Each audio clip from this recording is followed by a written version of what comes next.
ये वो डेरिवेशन है जो मैं ऑफलाइन में भी बार बार टेस्ट में देता हूं और हर बार बोर्ड एग्जाम में भी छपती है। चाहे आप 2025 में, 2026 में, कोई भी एग्जाम में देख लेना प्रीवियस ईयर में, ये क्वेश्चन आपको मिल ही जाएगा। कुछ महत्वपूर्ण क्वेश्चन यही तो होते हैं, जैसे गाउस का नियम और गाउस के नियम के अनुप्रयोग, द्विध्रुव के कारण अक्षीय बिंदु पर विद्युत क्षेत्र की तीव्रता, द्विध्रुव के कारण निरक्षीय बिंदु पर विद्युत क्षेत्र की तीव्रता। क्वेश्चन बड़ा क्वेश्चन इन्हीं से फंसता है। इसीलिए कहता हूं बार बार कि जो डेरिवेशन करवा रहा हूं उनको अच्छी तरीके से पढ़ा करो। क्लियर है? और यदि ये सीरीज है आपको पसंद आ रही है तो इसको जरूर चैनल को सब्सक्राइब करो। अरे काफी टाइम हो गया, चैनल पे 1000 सब्सक्राइबर कंप्लीट करवाने की कोशिश करो, है ना। मैं रेगुलर आपको क्लासेस प्रोवाइड कर रहा हूं और इसी प्रकार आपको टॉप से टॉप क्लास प्रोवाइड करता रहूंगा। बस आपकी रिस्पॉन्सिबिलिटी है एक सब्सक्राइब अपने दोस्त से जरूर करवाना। क्लियर है? और कैसे मिला रहे हो ना सारी की सारी डेरिवेशंस, साथ के साथ मिलाते जाना है। आज हम गाउस का नियम के अनुप्रयोग का दूसरा अनुप्रयोग पढ़ने वाले हैं। पता है आपको, इससे पहले वाली क्लास में मैंने गाउस के नियम का पहला अनुप्रयोग पढ़ाया था, अनंत आवेशित जो तार होता है जिसके कारण विद्युत क्षेत्र की तीव्रता 2K λ/r निकाली थी। आज हम किसी अनंत आवेशित समतल चादर के कारण विद्युत क्षेत्र की तीव्रता को समझेंगे। तो शुरू से लेकर लास्ट तक वीडियो को जरूर देखना। वीडियो पसंद आता है तो आपको क्या करना है, एक सब्सक्राइब और एक प्यारा सा कमेंट जरूर करना। मैं हर एक विद्यार्थी का कमेंट पढ़ता हूं। अब देखिए, सबसे पहले हमें डेरिवेशन को रटना नहीं होता। ये जो डेरिवेशन है 2025 में, 2026 में पूछी गई है, आप जाकर देख सकते हो, पेपर मिला सकते हो, RBSC बोर्ड में भी पूछी गई है। अब देखिए, हमें डेरिवेशन स्टार्ट कैसे करनी है, रटना नहीं है। हमें जैसे डेरिवेशन कह रही है उसी के अकॉर्डिंग चलना है, ताकि क्योंकि आपके डेरिवेशंस तो काफ़ी हो जाएगी, फिजिक्स में कम से कम 100 से अधिक डेरिवेशन तो हो ही जाएगी, तो इन सबको रटना पॉसिबल नहीं है। तो कोशिश यही किया करो कि जैसे डेरिवेशन का क्वेश्चन बोला है उसी के अकॉर्डिंग चलो, ताकि बिल्कुल आसानी से क्लियर हो जाएगा। देखो, एक समान आवेशित अनंत समतल चादर, यानी कि चादर कहने का मतलब है इस प्रकार, जैसे मैं दिखाता हूं आपको। ये है ना, एक कागज लिया मैंने, बुक है, बुक का एक जो पेज होता है वो तो हो जाता है परत या चादर की तरह काम करता है, और कंप्लीट जैसे बुक हो जाती है वो पट्टिका की तरह कार्य करती है। तो जैसे ये चादर है, ये अनंत लंबाई की बहुत बड़ी है, इससे संबंधित फ्लक्स का मान निकालना है। तो हम क्या करेंगे, सबसे पहले एक चादर बना लेते हैं इस प्रकार। ये चादर है वो एक समान रूप से आवेशित है। ये चादर क्या है, एक समान रूप से आवेशित है। कहने का मतलब है कि इस पर पॉजिटिव चार्ज समान रूप से वितरित है। क्लियर है? इसकी लंबाई है वो बहुत अधिक है। इसकी लंबाई क्या है, बहुत ही अधिक है। लेकिन हम तो क्या करेंगे, एक इसका छोटा भाग ले लेंगे और उससे संबंधित फ्लक्स का मान निकाल लेंगे। क्लियर है? तो देखिए, सबसे पहले इस चादर से संबंधित फ्लक्स का मान निकालना है, तो किस प्रकार निकालोगे, एक बेलनाकार गाउसीय पृष्ठ की कल्पना करोगे। अब इसमें बेलनाकार गाउसीय पृष्ठ की कल्पना किस प्रकार करोगे, तो देखो इस प्रकार, इसका एक छोटा भाग ले लो, ये लो, और इससे संबंधित फ्लक्स निकाल लेंगे हम। बेलनाकार गाउसीय पृष्ठ की कल्पना करते हैं क्योंकि गाउस का नियम हम तभी लगा सकते हैं जब वो क्लोज सतह के अंदर हो, बंद गाउसीय पृष्ठ होनी चाहिए, उसके भीतर आवेश है, तभी हम गाउस का नियम लगा सकते हैं। इसीलिए हमने क्या किया, इन्हें कवर करने के लिए एक बेलनाकार गाउसीय पृष्ठ की कल्पना कर दी। ये देखो, गाउसीय पृष्ठ की कल्पना इस बार इस प्रकार करेंगे, ठीक है ना। क्लियर है? मैं समझा देता हूं आपको, जैसे कागज से समझाता हूं। ये परत है आपके पास, ठीक है। अब इसमें किस प्रकार करोगे गाउसीय पृष्ठ की कल्पना, तो ये बेलन कुछ इस प्रकार है, समझ में आया। यानी आधा बेलन इस ओर है, आधा बेलन इस ओर है। कहने का मतलब है ये जो परत है वो दोनों तरफ से आवेशित है, इस ओर भी आवेशित है और इस ओर से भी आवेशित है, पतली है ना, इसीलिए ये इधर से भी आवेशित है और इधर से भी आवेशित है। तो आधा बेलन हो गया इधर और आधा बेलन हो गया इधर। क्लियर है?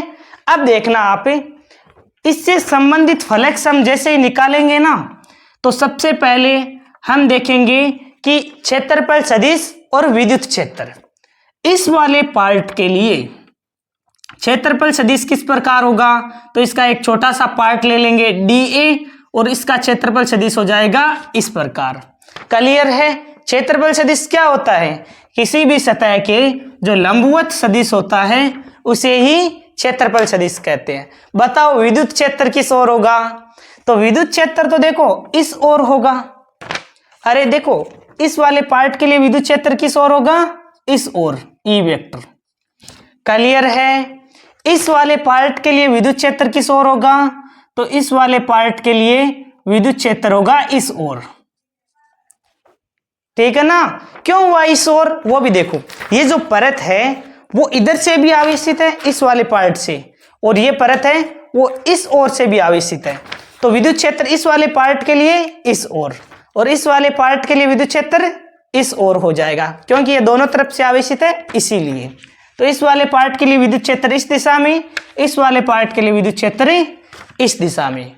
क्लियर हुआ? यहां तक एक एक विद्यार्थी को क्लियर हो रहा है?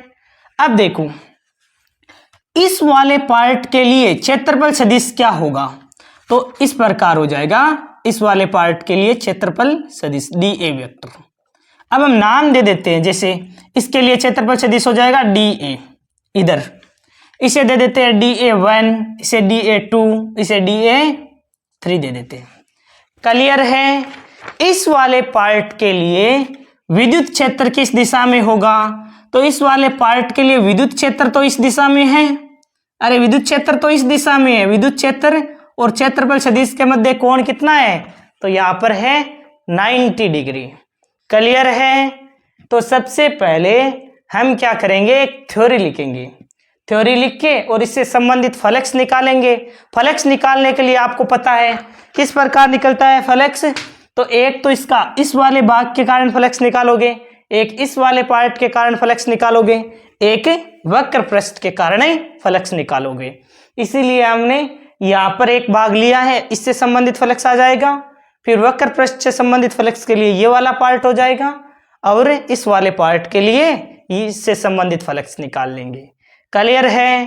तो सबसे पहले हम थ्योरी लिखेंगे। थ्योरी किस प्रकार लिखेंगे, तो थ्योरी इस प्रकार लिखेंगे, चित्रानुसार एक अनंत आवेशित समतल चादर। अब इसका पृष्ठीय आवेश घनत्व क्या होगा, देखो चादर के लिए हम क्या लेते हैं, पृष्ठीय आवेश घनत्व सिग्मा। इससे पहले वाली डेरिवेशन में हमारे पास क्या था, एक वायर था, एक क्या था, तार था। तार के लिए क्या लेते हैं, रेखीय आवेश घनत्व। तार के लिए क्या लेते हैं, रेखीय आवेश घनत्व। और चादर के लिए कोई पृष्ठ यूज होता है तो क्या लेते हैं, पृष्ठीय आवेश घनत्व। तो इसका पृष्ठीय आवेश घनत्व सिग्मा है। इससे r दूरी पर, यानी कि यहां से इस प्रकार लिख सकते हो आप, इससे r दूरी पर एक बिंदु है, उस बिंदु पर विद्युत क्षेत्र की तीव्रता में ज्ञात करनी है। क्लियर है? तो किस प्रकार लिखते हैं, सबसे पहले थ्योरी लिखो। ये पेज में यहां पर रख देता हूं, ये लो।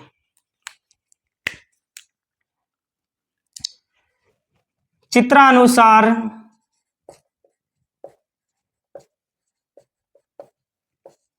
एक अनंत आवेशित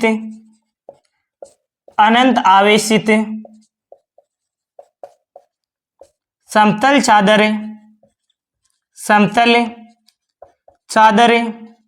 अब चादर के लिए रेखीय आवेश घनत्व यूज थोड़ी करेंगे, उसके लिए तो पृष्ठीय आवेश घनत्व यूज करेंगे।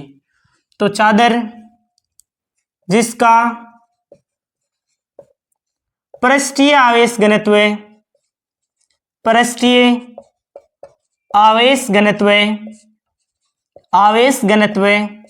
सिग्मा है, इससे r दूरी पर विद्युत क्षेत्र की तीव्रता ज्ञात करनी है। इससे r दूरी पर कोई बिंदु है, इससे संबंध r दूरी पर बिंदु है ना, उससे संबंधित विद्युत क्षेत्र की तीव्रता में ज्ञात करनी है। तो यहां पर लिखो बेलनाकार गाउस का नियम लगाने के लिए बेलनाकार गाउसीय पृष्ठ की कल्पना करते हैं। गाउस का नियम लगाने के लिए बेलनाकार गाउसीय पृष्ठ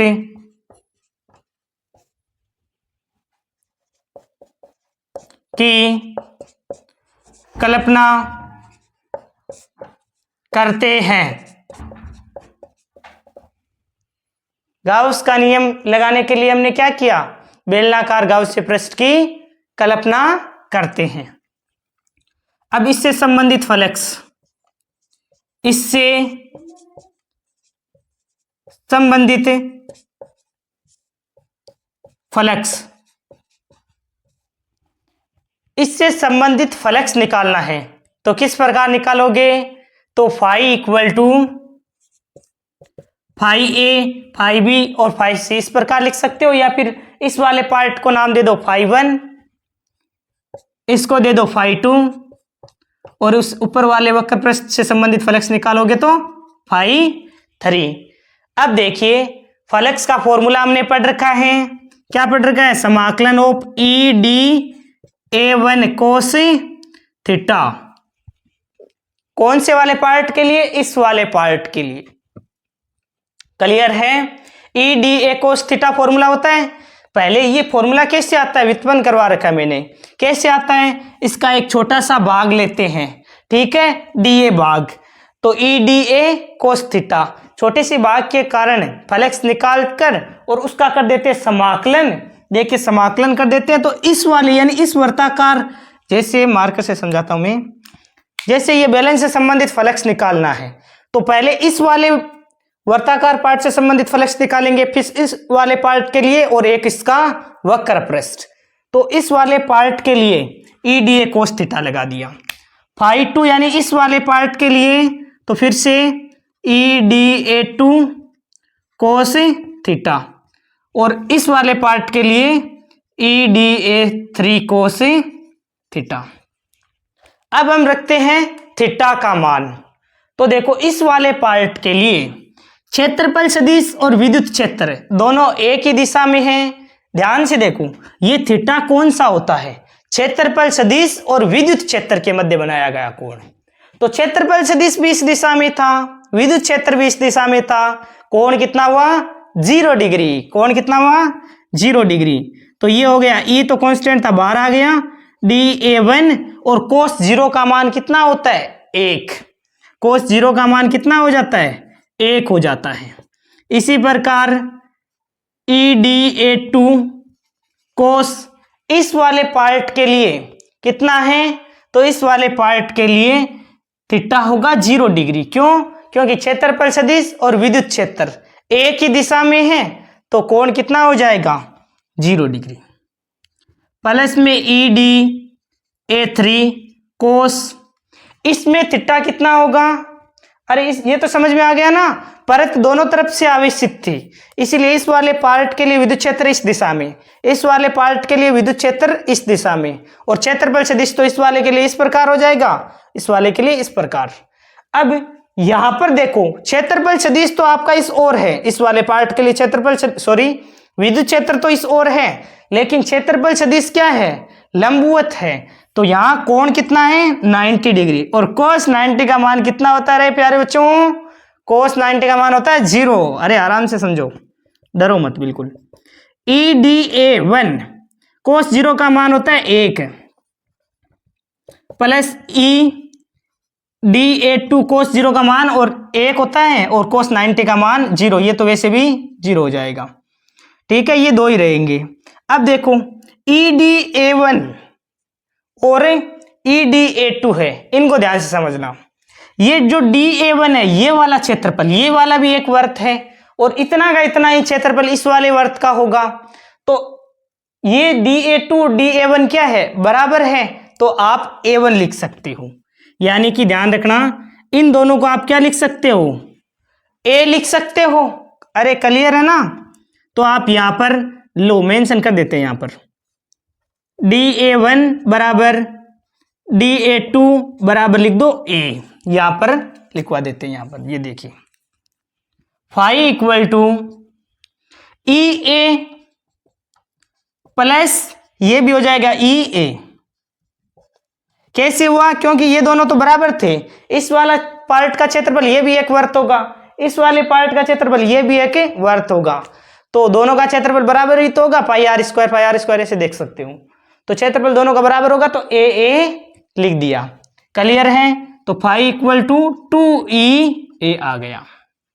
क्लियर है। इसे दे दो समीकरण 1। अब गाउस का नियम लगाते हैं। गाउस के नियम से, गाउस का नियम क्या होता है, तो phi equal to sigma Q upon epsilon naught. Phi equal to क्या होता है, sigma Q upon epsilon naught. अब यहां पर यदि हमें आवेश का मान निकालना है, तो ये तो क्या है, पृष्ठ है। पृष्ठ के लिए क्या होता है, सतह के लिए क्या होता है, पृष्ठीय आवेश घनत्व है। यानी कि सिग्मा क्या होता है, एकांक क्षेत्रफल पर आवेश की मात्रा होता है, पृष्ठीय आवेश घनत्व। क्लियर है। तो आवेश का मान निकालना है, तो हम आवेश का मान सिग्मा क्यू का मान निकालना है, तो बाकी का पक्षांतरण कर दो। सिग्मा क्यू बराबर क्या लिख सकते हो, सिग्मा ए। यानी कि क्यू के स्थान पर सिग्मा ए वैल्यू रख दो। क्लियर है। तो ये मान यहां पर रख दो। जैसे फाई इक्वल टू क्या आ जाएगा, फाई इक्वल टू आ जाएगा सिग्मा ए बट्टा एप्सिलॉन नोड। क्लियर है। सिग्मा ए बट्टा एप्सिलॉन नोड कैसे आया, ये वाली वैल्यू यहां पर रख दी डायरेक्ट। इसे समीकरण दे दो 2। अब कुछ भी नहीं करना, समीकरण 1 और समीकरण 2 की करना है आपको तुलना। तो यहां पर लिख दो समीकरण 1 व 2 की तुलना से, यानी कि तुलना करनी है 1 की और 2 की। तो 2, ये भी फाई का मान है, ये भी फाई का मान है, दोनों को बराबर रख दो। 2EA इक्वल टू क्या आ जाएगा, सिग्मा ए अपॉन एप्सिलॉन नोड। ए से ए कैंसिल हो जाएगा, ई इक्वल टू क्या आ जाएगा, सिग्मा अपॉन 2 एप्सिलॉन नोड। तो ये देखिए ई की वैल्यू कितनी आई है, सिग्मा अपॉन 2 एप्सिलॉन नोड। क्या ई का मान निकाला है उसमें आर आया है क्या, नहीं आया ना। इसका मतलब है विद्युत क्षेत्र है ना, चादर के कारण विद्युत क्षेत्र दूरी पर निर्भर नहीं करता है। इस प्रकार लिख भी सकते हो, चादर के कारण विद्युत क्षेत्र दूरी आर पर निर्भर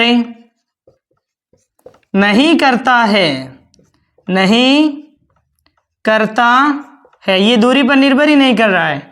तो वक्र बनाना हो तो ई व आर में वक्र किस प्रकार बनाओगे, तो ई व आर में वक्र इस प्रकार बना सकते हो। देखो यहां पर ई है बराबर कितना है, सिग्मा अपॉन 2 एप्सिलॉन नोड, इधर आर।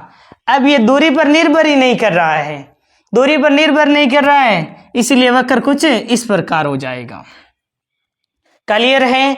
ये दूरी पर निर्भर करता तब तो ये वक्र कुछ अलग हो जाता, लेकिन ये तो दूरी पर निर्भर ही नहीं कर रहा। दूरी कम हो अधिक हो, इसकी वैल्यू तो नियत मान आ रहा है। इसका मान क्या आ रहा है, बिल्कुल fix, equal to sigma upon 2 epsilon naught. ये दूरी पर निर्भर ही नहीं कर रहा है, इसीलिए वक्र कुछ इस प्रकार हो जाएगा। यदि इसका सदिश रूप लिखना हो तो चलो यहां पर हम सदिश रूप भी इसका लिख लेते हैं। क्लियर है। ये वक्र क्लियर है, तो मैं यहां पर इसका सदिश रूप लिख देता हूं। यहां पर तो बना देते हैं वक्र, ये लो सिग्मा अपॉन 2 एप्सिलॉन नोड, यहां पर आर, और यहीं पर मैं आपको लिख देता हूं इसका सदिश रूप, ताकि आपको साथ के साथ याद रहे।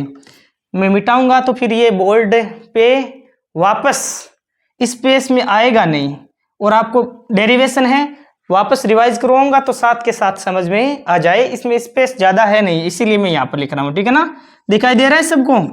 सदिश रूप, सदिश रूप क्या हो जाएगा, E vector equal to sigma upon 2 epsilon naught. अब दिशा बताने के लिए हम लगा देंगे आर कैप।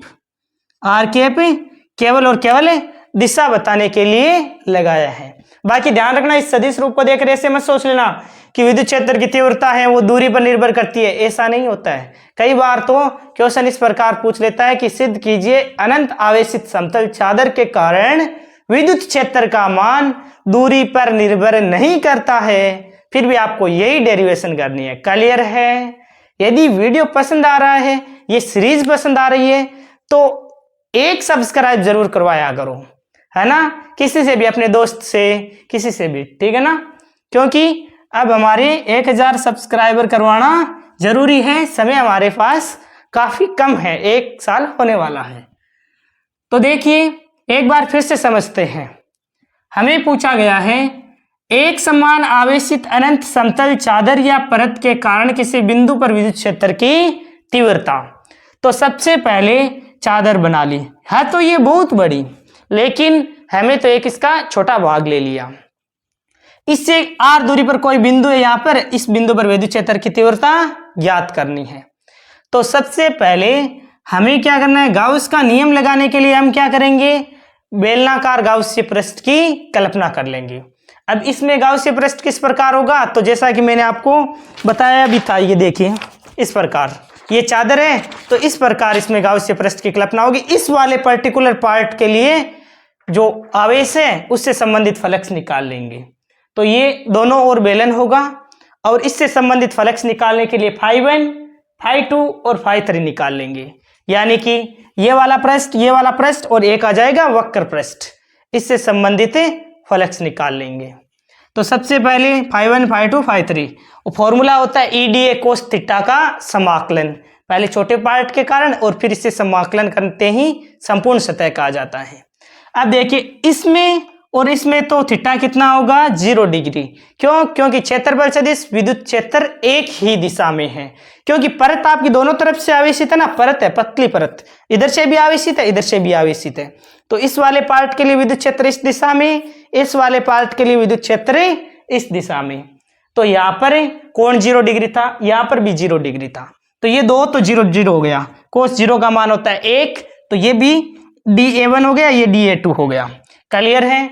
इस वाले वक्र पृष्ठ के लिए क्षेत्रफल सदिश तो आपका यहीं पर होगा, लेकिन सॉरी विद्युत क्षेत्र तो इस दिशा में ही है, लेकिन क्षेत्रफल सदिश लंबवत होता है।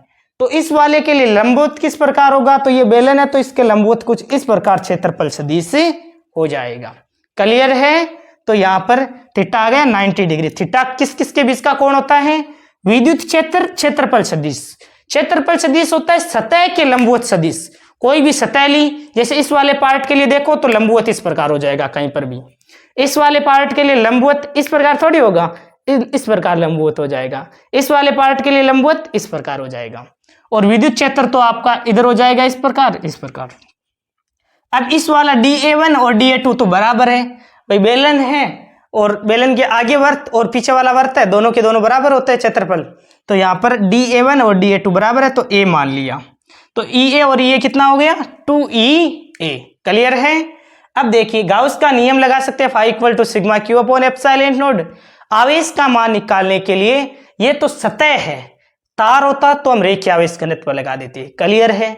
ये तो कोई पृष्ठ लिया गया है, पृष्ठ के लिए पृष्ठीय आवेश घनत्व है।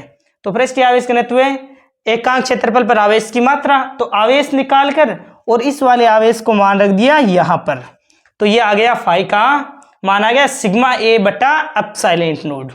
अब देखिए यहाँ पर भी फाई का मान था समीकरण 1 में, समीकरण 2 में भी फाई का मान था, दोनों की हमने तुलना कर दी, बराबर रख दिया। तो E बराबर सिग्मा अपॉन 2 एप्सिलॉन नोड। और यही होता है चादर के कारण विद्युत क्षेत्र की तीव्रता, और 2-3 बार एग्जाम में पूछा गया है, लगातार ही पूछा गया ये। तो फिर हमने वक्र खींचा E व R में, तो E है वो यहाँ पर R पर निर्भर ही नहीं कर रहा है, तो वक्र हो जाएगा कुछ इस प्रकार, सीधी रेखा। और सदिश रूप sigma upon 2h silent node आ जाएगा। केवल दिशा बताने के लिए आर कैप लगाया है। क्लियर है? कैसी लगी यह डेरिवेशन? यदि वीडियो पसंद आया तो वीडियो को लाइक और एक सब्सक्राइब जरूर करवाना। Thank you very much, for a nice day to all of you. इस डेरिवेशन को एक बार वापस मिलाओगे, मेरे को कमेंट बॉक्स में कमेंट लिखोगे, प्यारा सा कमेंट जरूर करोगे, मैं हर एक विद्यार्थी का कमेंट का रिप्लाई जरूर करूंगा। Thank you.